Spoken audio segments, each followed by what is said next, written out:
So chapter 6, we're looking at rational expressions. So for this part, for 6.1, we're just looking to determine equivalent forms of rational expressions.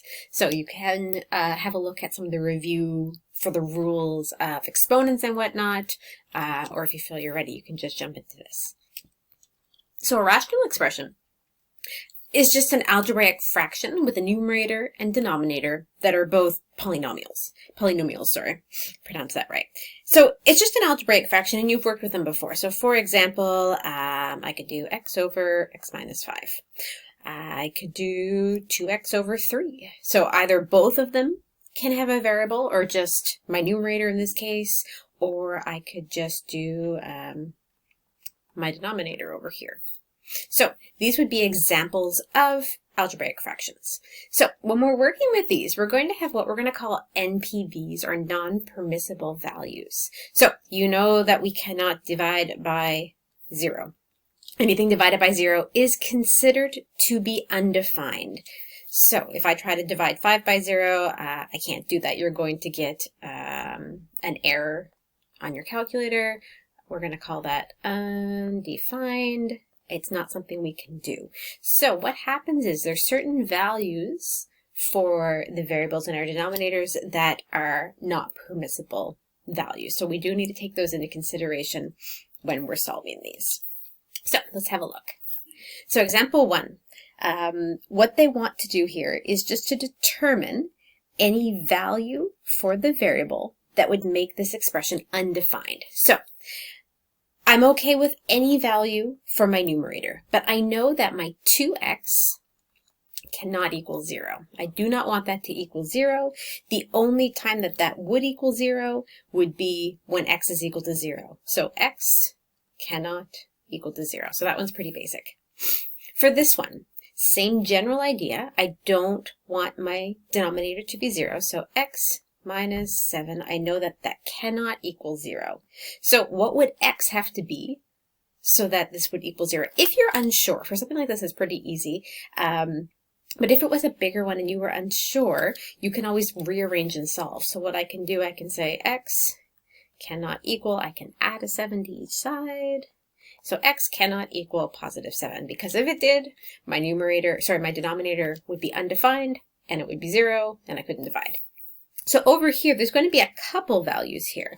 So we need to look at each of these individually, because if either one of these factors was equal to 0, it would multiply the other by 0, and then the whole denominator would be 0. So in this case, x minus 3 cannot be equal to 0. So x cannot be equal to 3.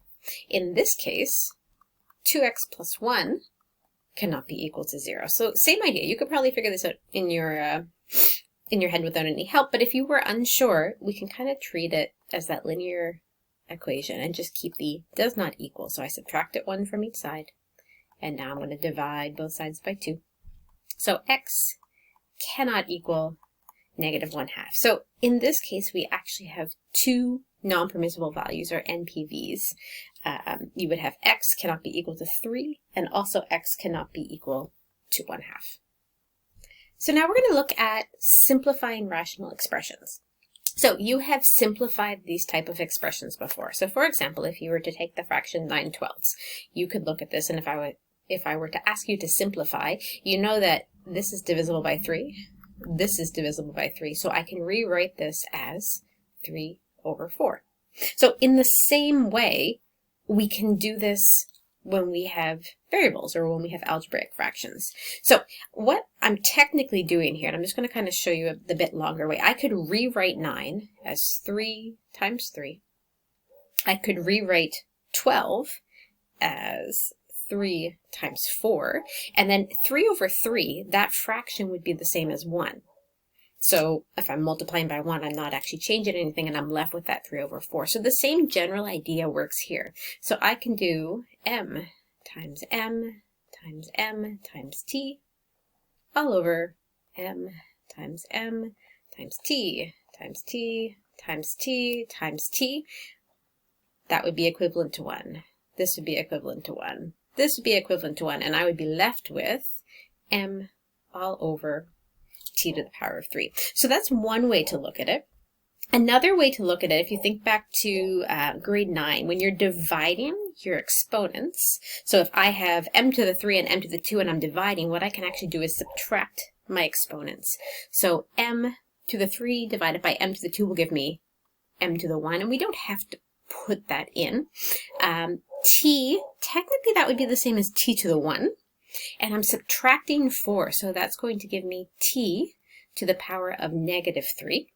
Now remember that this negative exponent, you've seen this in a variety of different math classes. Negative is the same as 1 over. So let's just do a little sub-example down here. If I have x to the negative 2, that's going to be equal to, the negative is telling me 1 over x to the 2.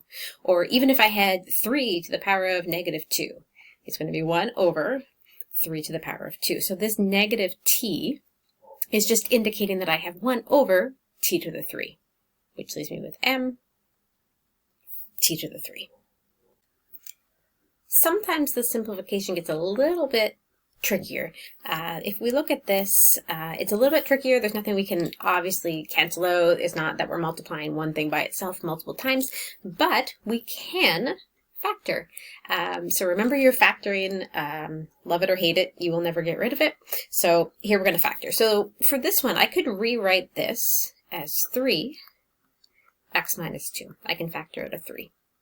So that one's pretty easy. On the bottom, however, I need to factor this quadratic. So remember, I'm doing 2 times 10. So what's going to multiply? I'm going to do this work kind of to the side here. So what's going to multiply to give me that negative 20, but it's going to add to give me 1. So I know that 4 and 5, and the 5 is going to be negative. So I'm going to keep that 2x plus 4. And then 2, and if you have a different way of factoring, that's fine. This is just the way we use so much in Math 11 that I'm going to show it this way. You can break that middle term down and do that. That's perfectly fine. So that would give me x plus 2 and 2x minus 5. So once you have that factored down, you can rewrite it. And then I'm just looking to... Yep, hold on here, guys. These signs need to change because I have a positive one, not a negative one. You probably caught that while I was going through. Sorry about that. So this is going to be negative, and this is going to be positive. Positive and negative. So there we go. Much better. So now I can put this back in. So now I have this x minus 2 and this 2x plus 5. So, and the reason I kind of caught that was when I went to put it back into my expression, I noticed that nothing was going to cancel out. Sometimes that's how it works, but when you have questions in the book to practice this type of thing, chances are pretty good something is going to cancel out somewhere. So if I have x over 2 divided by x over 2, that's the same as having a 1, so I can get rid of those, and then I end up with 3 all over 2x plus 5. So remember, however, we do need to look at those non-possible values. And when you're looking at your non-possible values, you need to look before you cancel anything out. Once you've canceled something out, you're going to miss a value that you can't have. So if I'm looking for my non-possible values, I know that x cannot be equal to 2. If it was equal to 2, this would be 0. And I also know that x cannot be equal to negative 5 over 2, because if it was, this would be equal to 0. All right. So to start here, I end up with this negative here. So what I can actually do, and you don't have to, but it's going to make it a little bit easier to visualize, I can actually factor out a negative 1. If I factor out a negative 1, I'm going to end up with negative 1 plus t, which I can rewrite as positive t minus 1. It just looks a little bit cleaner and will be a little bit easier to figure out what gets to be canceled out. So I can factor out that negative 1. And then on the bottom, I'm factoring again. This time I'm factoring with difference of squares. So these are both perfect squares, so I can do t plus 1 and t minus 1. Because that middle term will cancel out. So now I have this t minus 1 and t minus 1, and I am left with a negative 1 all over t plus 1. And again, when I'm looking for those non-possible values, I do need to look at everything before it gets canceled out. So t cannot be equal to 1, and t also cannot be equal to, oops, doesn't look right, negative 1. So when you're working through these questions, you need to factor anything that can be factored, and sometimes you end up with something there's nothing that can be factored. You need to look at your non-possible values and indicate what they are, and then cancel out any factors that are the same on the top and the bottom.